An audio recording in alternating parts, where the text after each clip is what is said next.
Hello everyone, আসসালামু আলাইকুম। কি অবস্থা সবাই? সবাই কেমন আছেন? আপনাদের বোন চলে আসছে তো ব্লগ আজকের নিয়ে। ব্লগটা হচ্ছে পহেলা বৈশাখের ব্লগ, যদিও লেট আপলোড হয়ে যাচ্ছে, কিন্তু কিছু করার নাই। আসলে ইদানিং আমার ভয়েস দিয়ে ভিডিও বানাতে আমার একদম ভালো লাগে না। তো যাই হোক, বাবা মার আদরের কন্যা হওয়া সত্ত্বে আমি খুবই ঢঙ্গি ছিলাম ছোটবেলায়। মাঝে মাঝে প্রকাশ করতে পেরেছি, আবার মাঝে মাঝে পারিনি।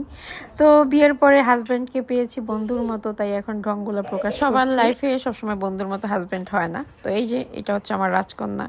তো আমার রাজকন্যাও একটু আমার মতোই মনে হয়। শেষ পর্যন্ত আমরা মেলার উদ্দেশ্যে রওনা দিলাম। তো আজকে আমরা যাব কবির মেহরুন শিশু শিক্ষালয়, ওই মেলাতে। লাইফে ওরকম বড় কিছু না, তারপরে ইনভিটেশন পেয়েছি, তো মেয়েকে নিয়ে তাই যাচ্ছি। এই যে আমার মেয়ের বান্ধবীরা। তো আমার মেয়ের বান্ধবীদের চেয়ে আমার মেয়ে কিন্তু অনেক হাসির কথা হচ্ছে, আমার মেয়ে আজকে পয়লা বৈশাখে যাবে, বলতেছে আম্মু কি পরবো কি পরবো। তো আমি আনকমন খুঁজতে খুঁজতে আমার মেয়েকে আমি এই শাড়িটা এভাবে পরাই দিছি। তো পরানোটা কেমন হয়েছে অবশ্যই আমাকে কমেন্ট করে বলবেন। একদম ছোট মানুষের মতো কোথাও গেলে আমার এই আইসক্রিম দেখলে এই আইসক্রিমটা আমার খেতেই হবে, মানে এই আইসক্রিমটা আমার কাছে কেমন যেন একটা মজার লাগে।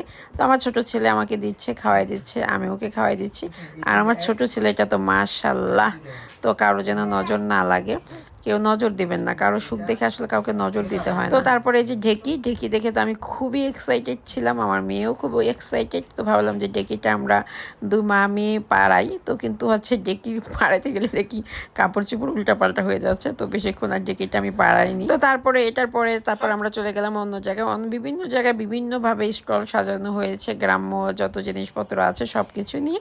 তো মেয়েরা এত সুন্দর সুন্দর করে সাজছে, কি যে বলবো, মানে সবার সাজটাই মাশাল্লাহ অনেক সুন্দর হয়েছে। এইদিকে আমাদের পরি, ও আবার একটা হচ্ছে সাপের ডালা পেয়েছে। এখন সাপের ডালাটা দিয়ে সে কি করবে, আমি বললাম এটা মাথায় নাও। তো মোরসাদিন আবার কিছুটা সময় ওটা মাথায় নিয়ে অনেক হাঁটাহাঁটিও করছে। আর এই সাইডে দেখতেছেন খুবই সুন্দর সুন্দর মজার মজার দৃশ্য ছিল। তো সব কিছু মিলায় আসলে মেলার আয়োজনটা খুবই সুন্দর ছিল।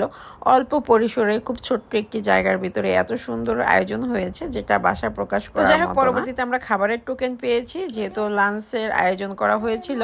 তো আমিও খুবই অবাক ছিলাম যে লাঞ্চের আয়োজনটা আসলে কিভাবে আমরা মানে কি খেতে দেবে, এরকম একটা এক্সাইটেড ছিল আমাদের। যাই হোক, আমাদের এক্সাইটেডটা এতটাই বেশি ছিল যে আমরা অপেক্ষা করতেছিলাম কখন আমাদের ডাক আসবে। এরা আবার সিরিয়াল অনুযায়ী ডাকতেছিল। তো আমি খুবই অবাক ছিলাম যে কখন আমাদের ডাকটা পড়বে আর কখন হচ্ছে আমরা যাব লাঞ্চে। কারণ আমরা দুপুরের টাইমে আসলে বাসা থেকে বের হয়েছিলাম। চালাকি ঘুরছি, ভাবলাম যে মেলা দেখা হবে, তারপর আমাদের যে ইনভিটেশনটা সেটাও অ্যাটেন্ড করা হবে। তো ওই চালাকি করে আমরা আসলে দুপুরের দিক থেকে বাসা থেকে আসলে বের হয়েছি। আর এইদিকে কারেন্ট তো এখানে কোনো সিস্টেম ছিল না, এত গরম ছিল, যেহেতু মেয়ে শাড়ি পরেছে। তো মেয়ের প্রচুর ঘামায় যাচ্ছিল। তো একটি কলস দেখলো, আমি কলসটা নিয়ে ওকে একটু ফটো সেশন করে দিলাম যে ভিডিও এডিট করা যাবে। আর এইদিকে দেখতে পাচ্ছেন আমি এবং আমার ছোট ছেলে